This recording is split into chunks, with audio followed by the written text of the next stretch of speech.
তো এই ছোট মেশিনটা দিয়েই আমি এখান থেকে মাছ ধরে দেখাবো আপনাদেরকে। এখানে যদি মাছ থেকে থাকে তাহলে এই ব্যাটারি এবং এই মেশিনের সাথে উঠে যাবে। এবং পাশাপাশি আমরা এই আর্থিং তারটা ব্যবহার করি এবং একটি সিপ ব্যবহার করি, যে এরকম একটা সিপ আমি দেখে দিছি।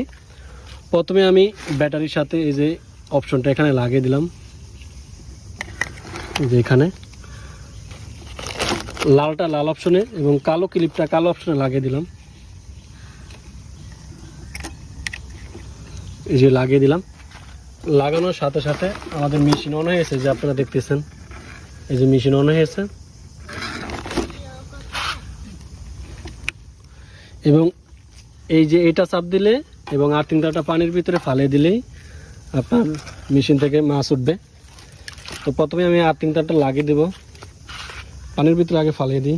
এই যে ফালিয়ে দিলাম। এই যে ফালানোর পর এই কালো অপশন এটা লাগিয়ে দিব, যেটা আর্থিং তার ওটা কালো অপশনে লাগিয়ে দিব।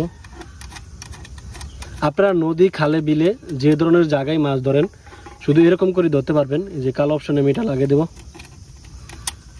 এই যে লাগিয়ে এটা লাগিয়ে দিলাম। এই যে অপশন, আপনারা সাথে থাকুন, আপনার ভিডিওটা সম্পূর্ণ দেখার পর তারপর বুঝতে পারবেন কিভাবে মাছ ধরা হয়। এবং এই যে ছাঁকনির সাথে যে লাল অপশনটা, এই যে ছাঁকনি, এই ছাঁকনির সাথে যে তারটা থাকে, এই যে এটা আপনারা এই যে লাল অপশনে লাগিয়ে নেবেন। এই যে লাল অপশনে আমি লাগাবো,